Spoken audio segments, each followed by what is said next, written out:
ఇప్పుడు చూసిన స్త్రీలందరిలోకి అమ్మవారిలో ఒక వర్చస్సు కనపడ్డది ఆయన. అది ఒక మహా తేజస్సు, లక్ష్మీ స్వరూపం. మాతృదేవతను మనసున దలచి, ఆంజనేయ స్వామికి ఉన్న వరం. మాతృదేవతను మనసున దలచి, మాతృదేవతను మనసున దలచి రామచంద్రునకు నమస్కరించి అశోకవనమున అడుగిడినాడు పట్టు వీడని పవన కుమారుడు.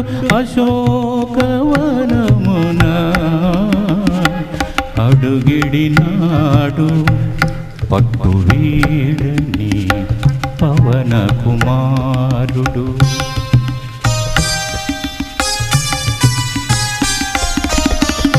అచ్చట హనుమకు అంత దూరమున చెట్టు కింద స్త్రీ కనిపించినది. మాసిన చీరను చుట్టుకున్నది ఏకధారగా.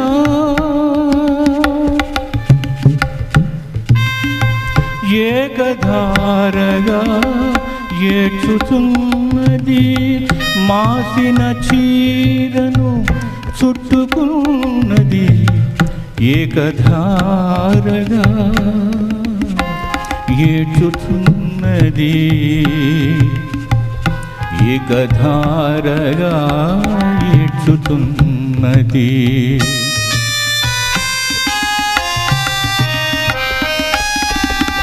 ఆమె మోమును హనుమ చూడగా కన్న తల్లి వలె కనబడినతనికి. ఆమె మోమును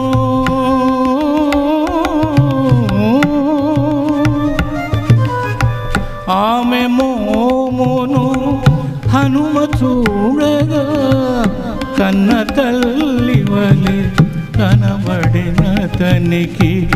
తప్పక ఆమె రామపత్నియని హనుమకప్పుడు నమ్మకమైనది. తప్పక ఆమె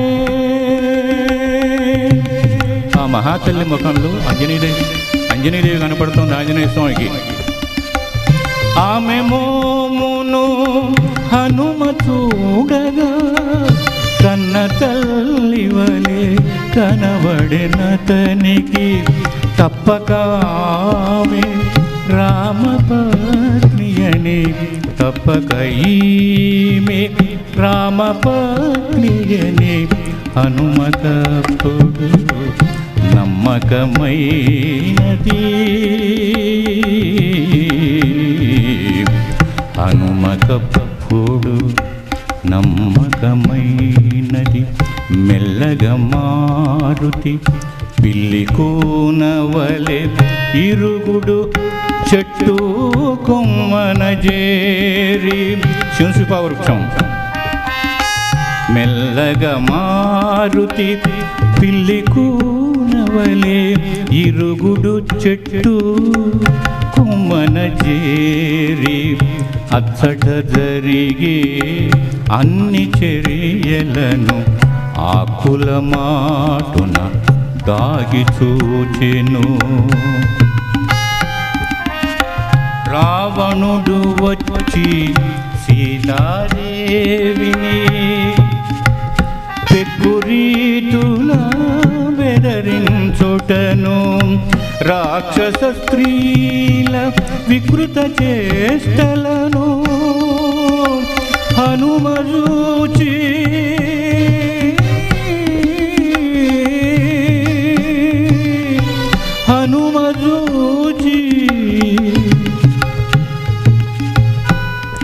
కన్నీరు కార్చెను.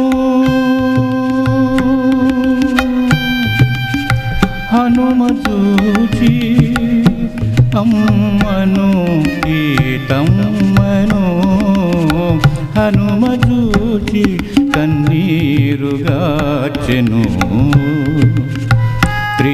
స్వప్న వృత్తాంతమంతటిని. సుందరకాండలో ప్రధానమైనటువంటి భాగం త్రిజట స్వప్నం. కోచి వెర్రిబాబుల రాక్షసులారా, ఆమె ఎవరనుకుంటున్నారు? ఆమెను చంపుతాం తింటా ఉంటున్నారు. ఆమె మహాసాధ్వి, చంద్రమూర్తి యొక్క సతీమణి సీతాదేవి. ఆమె మామూలు ఆవిడ కాదు అని చెప్తోంది. చూడండి, బలపడుతోంది ఆమె సీతమ్మ అని నిరూపణ కావటానికి.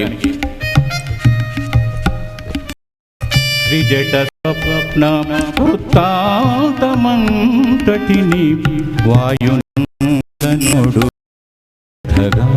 విని రామపత్ని సీతమ్మను తాను చూచితి ననుచు చిందులు వేసెను. కోతి లక్షణాలు.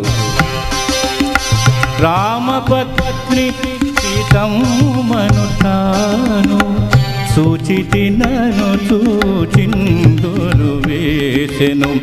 తన భాగ్యమునకు మురిసిపోయెను. రామభద్రునకు నమస్కరించెను.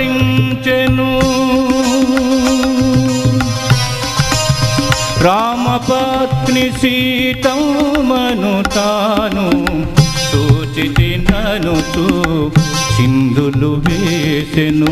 తన భాగ్యమునకు మురిసిపోయెను. రామభద్రునకు నమస్కరించెను.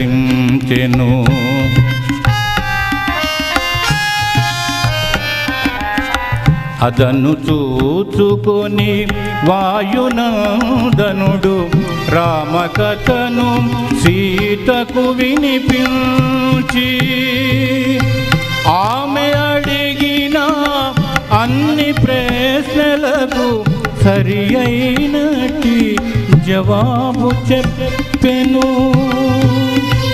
ఓ పట్టాన అమ్మవారు నమ్మలేదు. ఇదంతా రాక్షస మాయ ఉంటుంది. రావణాసుడు ఏదో ఈ వేషంలో వచ్చి నన్ను మాయ చేస్తున్నాడు అని అమ్మవారు యక్ష ప్రశ్నలకు మించిన ప్రశ్నలు, సామాన్యమైన ప్రశ్నలు కాదు. ఎందుకు? తనకు నమ్మకం కలగాలి ఇతను రామదూత అని.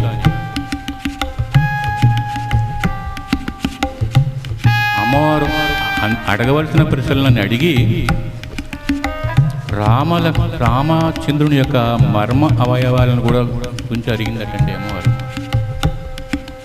నిరూపణ కోసం, వీడు రాక్షసు కాడు నిజంగా రామదూతని నిరూపణ కోసం అమ్మవారు రాముడి యొక్క అన్ని అవయవాలు అడిగిందట.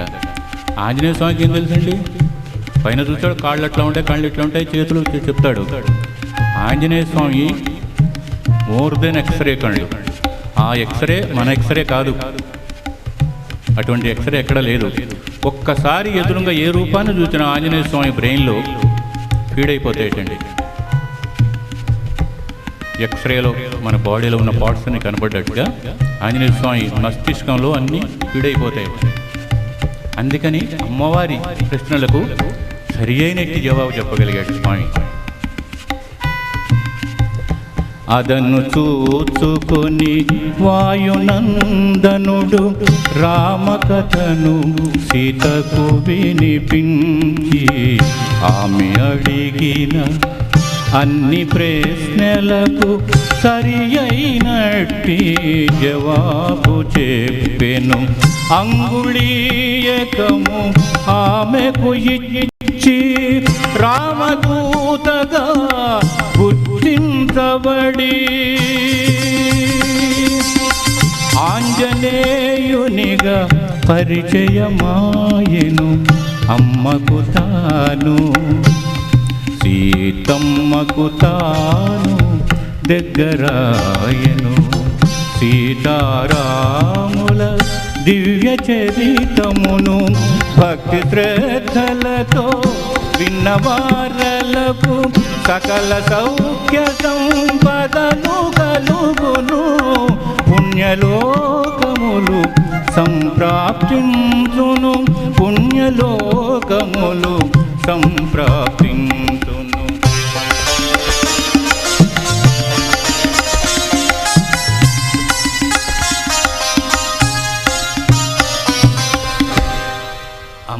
ఆజ్ఞను గైకొని మారుతి అశోకవనమును ఆగము చేసి అమ్మాజ్ఞను గైకొని మారుతి అశోకవనమును ఆగము చేసి పెట్టు రక్కసుల హతమునరించి దశకంఠుని దర్బారుకు చేరి రాక్షసరాజుకు నీతులు నేర్పగ రావణాసురుడు సహించజాలక హనుమను వెంటనే చంపివేయుడని దూతను చంపుట ధర్మము కాదని దూతను చంపుట ధర్మము కాదని విభీషణుండు వక్కాణించగా హనుమతోకకు నిప్పంటించి వీధులలోన ఊరేగించి లంక వెలుపలకు తరిమి కొట్టమని భటులను రావణుడాజ్ఞాపించెను. హనుమతోకకు నిప్పంటించగా కాలుతున్న తన వాలముతో కపి వీలు ప్రకారము పైకి ఎగిరెను. లంకా నగరిని కాల్చివేసెను.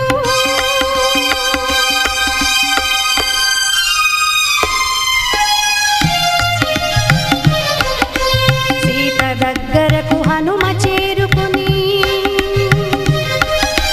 సీత దగ్గరకు హనుమ చేరుకొని మాతకు తాను నమస్కరించి చూడామణిని చేతబట్టుకొని త్రికూటగిరిపై నుండి ఎగిరెను. మహేంద్రగిరిపైకొచ్చి వాలెను. రామ కార్యమును సాధించెను.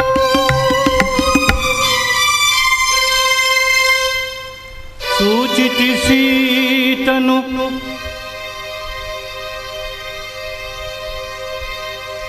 ఆంజనేయ స్వామి చూడండి, ఆయన యొక్క ఇంగిత జ్ఞానం ఎంత పండితుడో.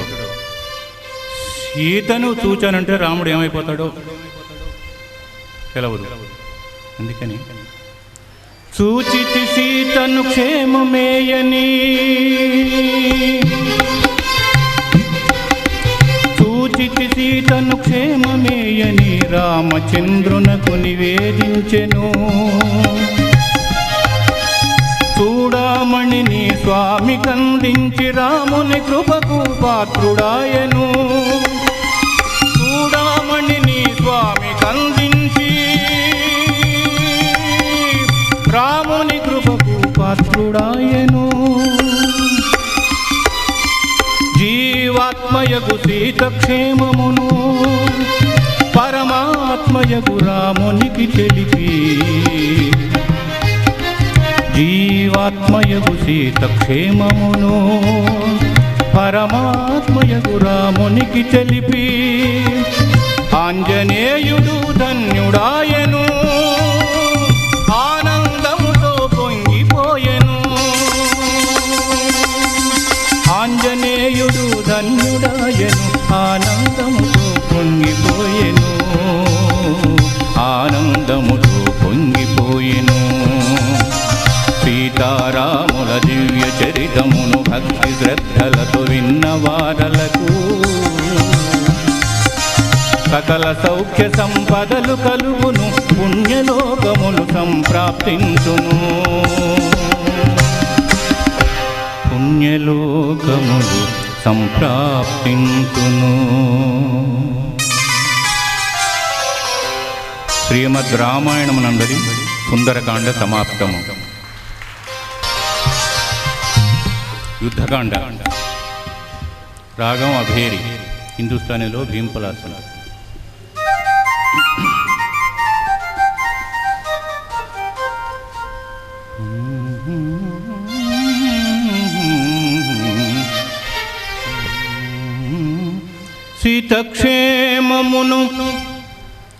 సీతక్షేమమును తెలిపిన హనుమకు హనుమా నీకు ఈ సమయమున ఇంతకంటే ఏమివ్వగలననుచూ హనుమను రాముడు కౌగిలించెను. శ్రీరామచంద్రుని ఆలింగన భాగ్యం మన రామాయణ ఘట్టంలో చాలా కొద్ది మందికే లభించింది. అందులో ఒక భాగ్యవంతుడు ఆంజనేయ స్వామి. ఇక్కడ విశేషం ఏమిటంటే రాముడు మహాచక్రవర్తి, ఏమన్నా ఇవ్వగలడు. ఇంత శుభవార్త తెచ్చాడు, ప్రాణాన్ని నిలిపాడు, సీతమ్మ బతికి ఉంది అని చెప్పాడు. ఆయన ఏమి ఇవ్వలేడండి, ఆయనకి ఏమీ లేదు. కానీ అప్పుడు ఆయన ఏమి ఇవ్వగలడు? నారవస్త్రాలు ధరించాడు అంటూ ఎంతో బాధతోటి హనుమా నీకు ఇంతకంటే ఈ సమయంలో ఏమి ఇస్తాను, ఆలింగనం ఆలింగనం ఇచ్చండి. ఆంజనేయ స్వామికి అంతకంటే ఏం కావాలండి? ధనధాన్యాలు మణులు మాణిక్యాలు కావాలి ఆయనకు. రాముడి ఆలింగన భాగ్యం కంటే ఇంకా ఆయన కోరుకునేది ఏముంటుంది? రామావతారం సమాప్తమైన తర్వాత కూడా రాముడు భౌతికంగా ఆంజనేయ స్వామి హృదయంలో ఉన్నాడు ఈ ఆలింగనంతో. ఇదండి ఇక్కడ ఘట్టం యొక్క విశేషం. ఆ కౌగిలింతలో రాముడు తనను తాను మర్చిపోయి ఆంజనేయ స్వామి హృదయంలో చేరాడు. అందుకని ఆంజనేయ స్వామి ఎప్పుడు చీల్చినా రాముడు సజీవంగా లోపల కనపడతాడు మనకు అవతార సమాప్తం తర్వాత కూడా. ఆయన చిరంజీవి. అదండి ఘట్టం.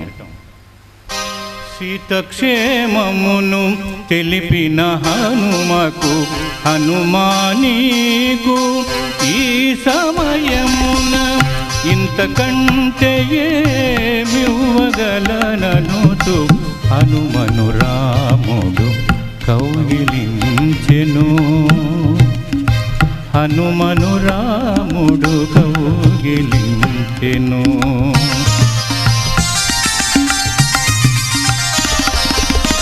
జలధిని దాటే ఉపాయమును ఆలోచించగా రాముని వేడుతూ ఆంజనేయుడు వినయము తోడ శ్రీరామునితో సంభాషించెను. జలధి పైన వారధిని కట్టుటకు రామచంద్రుడు ఆలోచించి సాగరుడిచ్చిన సహాయమున సేతుబంధనము చేయగలిగెను.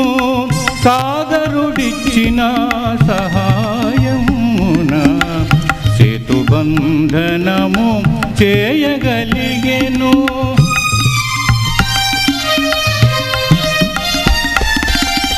ఇచ్చట లంక నగరమందున రాక్షసరాజు దిగులు చెందెను. సీతాన్వేషణ సమయమందున మారుతి చేసిన భీవత్సమ్మది రావణుమదిని తొలచుచుండెను. అదే మెదడులో తిరుగుచుండెను.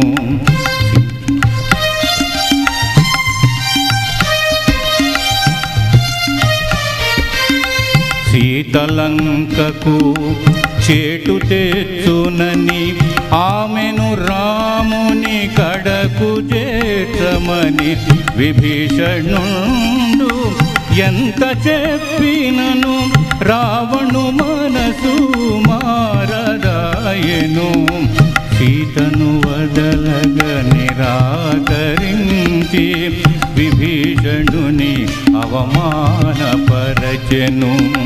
అవమానమును సహించలేక విభీషణుండు లంకను వదలి సీతాపతి సన్నిధిని చేరుకొని కరుణామయుని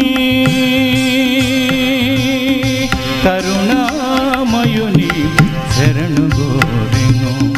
శరణాగత వత్సలుడు రాఘవుడు విభీషణుని తన హక్కున చేర్చి అభయహస్తమున ఆదరించెను. సౌభ్రాతృత్వము ప్రదర్శించెను. సేతుబంధనము చేసిన రాముడు సేనంతటిని లంకకు చేర్చి లంకేశునిపై యుద్ధము చేయగా శంఖారావము పూరించెను.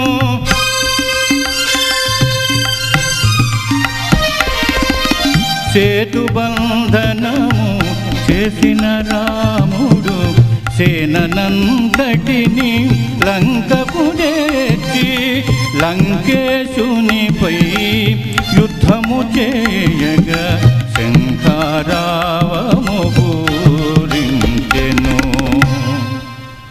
రామ రావణ యుద్ధమందున జిత్తుల మారి ఇంద్రజిత్తు ప్రయోగించిన నాగాస్త్రమునకు రామలక్ష్మణులు మూర్ఛపోయి హనుమదెచ్చిన సంజీవనిచే ఆ ఇరువురును మేలుకొనిరి. అన్నానతిన లక్ష్మణమూర్తి ఇంద్రజిత్తును సంహరించెను. కుంభకర్ణుడు ధూమ్రాక్షుడు వజ్రదంతుడు ప్రహస్తుడు కుంభని కుంభులు మకరాక్షుడు మొదలగు రాక్షస వీరులందరూ రాముని చేతిలో హతులైపోయిరి. ఆదిత్య హృదయమను మంత్రమును ఉపాసించిన రామచంద్రుడు రావణాసురుని సంహరించెను. విజయలక్ష్మి కరమును చేపట్టెను. విభీషణునకు లంకను ఇచ్చి లంకకు రాజుగా పట్టము గట్టెను. వానరుల భల్లూక సేనతో లంకను వీడగా ఆలోచించెను.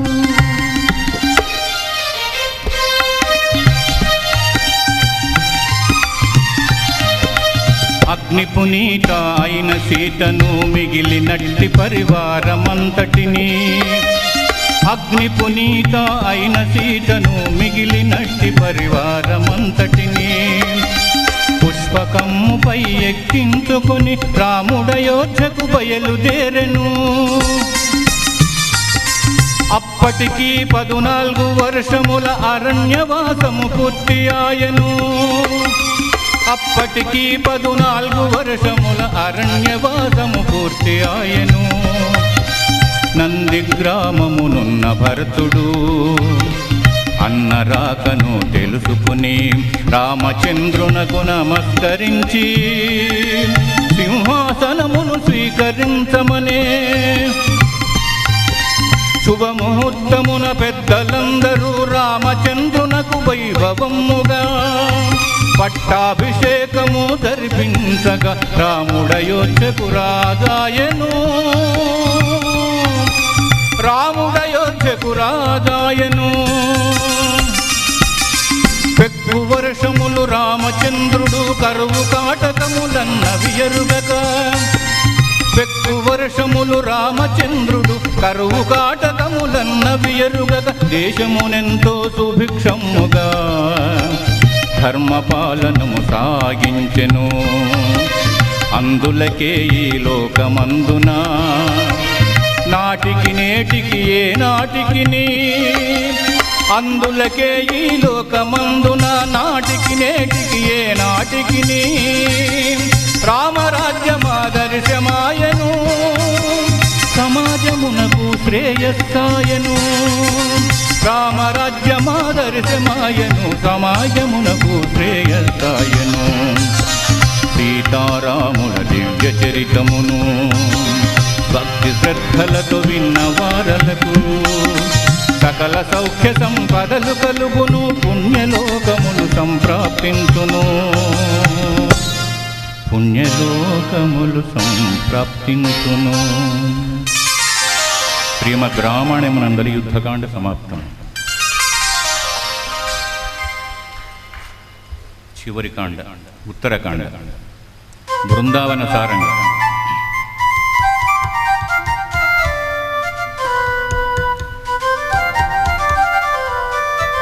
దుష్ట శిక్షణ కర్తవ్యమున రాక్షసులను హతమార్చిన రాముడు రాజ్యపాలనమును పాలనము చేయుచునుండగా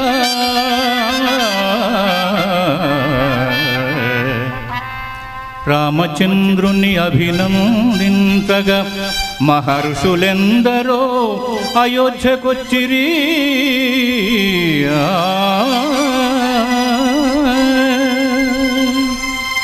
యువక్రీతుడు రైభ్యుడు చవనుడు కౌశికు మరియు కణ్వ మహర్షి నముచి ప్రముచి ఆత్రేయుడు స్వస్తి మరియు అగస్త్య మహర్షి రామచంద్రుని అభినందించిరి, తమాశీసులనందజేసిరి. రామచంద్రుని అభినందించిరి, తమాశీసులనందజేసిరి.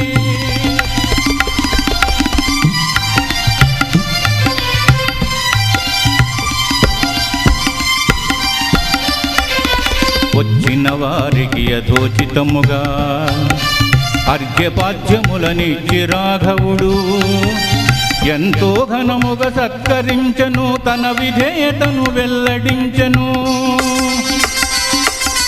నిండు కొలువులో రామచంద్రుడు ఈ విధముగా అడిగినప్పుడు అభ్యంతరమది కాకుండినతో రావణాసురుని వంశవృక్షమును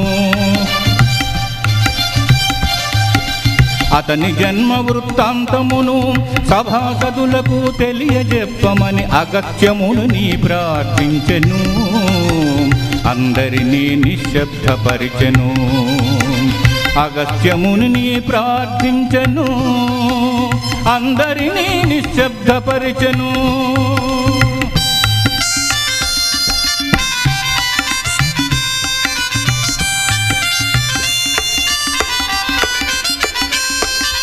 అగస్త్యుడందుకు సంతోషించి విశ్రవుడు వైశ్రవుని మొదలు యక్ష రాక్షసుల పుట్టుకను రావణాదుల జననమును వేదవది యొక్క జన్మ రహస్యము మొదలగు ఎన్నో విషయాలను సభాసదులకు తెలియజెప్పెను. అందరినీ ఆశ్చర్యపరచెను. వచ్చిన మునులు వెళ్ళేటప్పుడు సాదరమున వీడ్కోలు చెప్పుచు వారందరినీ రామచంద్రుడు ఈ విధముగా ప్రార్థించెను. మహాత్ములారా మహాత్ములారా, మీరాకచి అయోధ్యాపురి పావనమైనది. నా జన్మయు ధన్యమైనది. మీ అందరకు నా కృతజ్ఞతలు.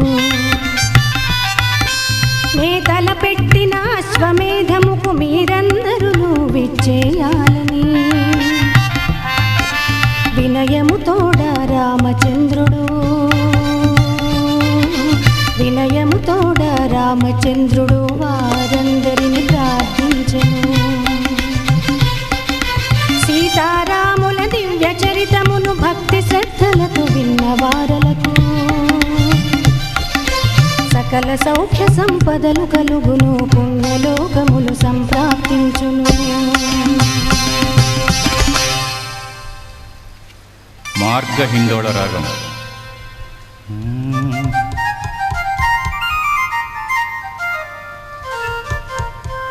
వసంత ఋతువున సీతారాములు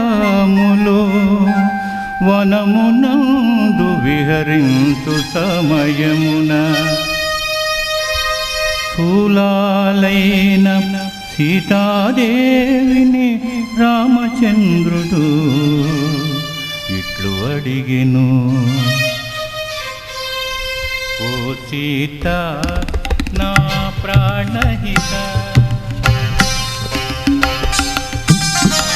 ఓ సీత నా ప్రాణహిత, గర్భవతులకు కోర్కెలుండునని పెద్దలు చెప్పగా తెలుసుకుంటి. నీ కోరికేమిటో తెలియజేయుము అనుతు రాఘవుడు సీతనడుగగా. సీత ఈ రీతి వదులు చెప్పెను.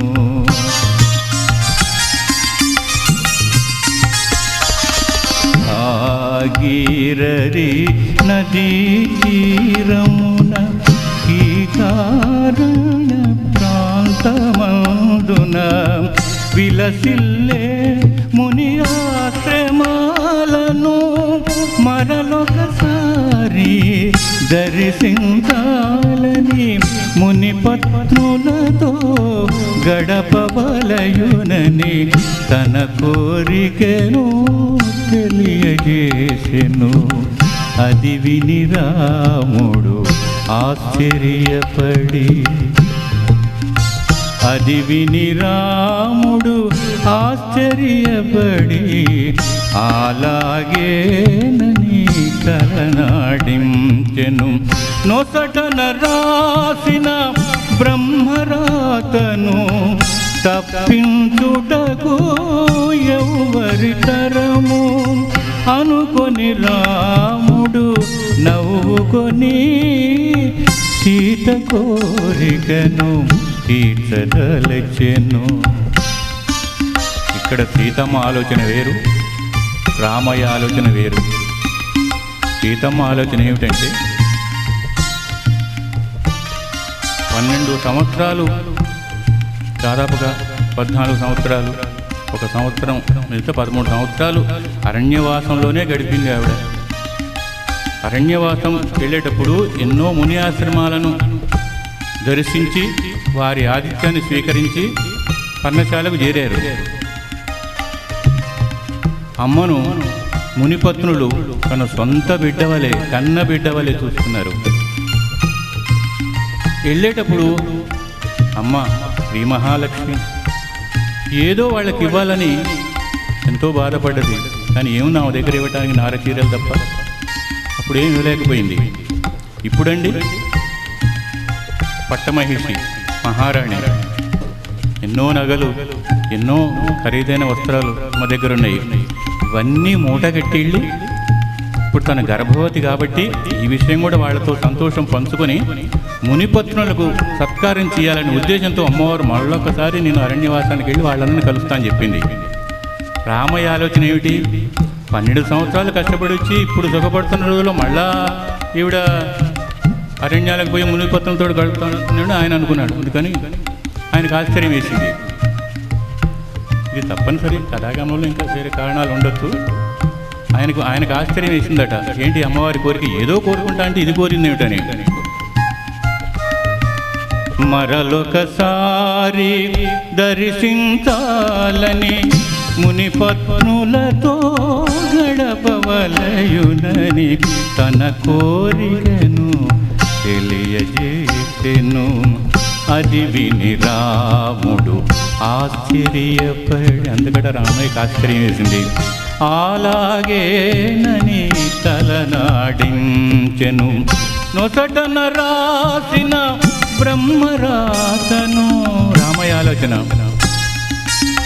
నొసటన రాసిన బ్రహ్మరాతను తప్పించుటకు ఎవ్వరి తరము. తర్వాత అమ్మవారిని అరణ్యవాసంలో వదిలిపెట్టాల్సి వచ్చింది కదా అనుకొని రాముడు నవ్వుకొని సీత కోరికను తీర్చదలచెను. రాముడొకనాడు భద్రుని పిలచి ఈ విధముగా అడిగిన తన్నిని, తనను గురించి రాజ్యమందున పౌరులు మరియు జనపదులు ఏమనుచుండిరో తెలియజేయమన భద్రుడు ఇట్లు తెలియజేసెను. రావణాసురుడు బలవంతముగా సీతను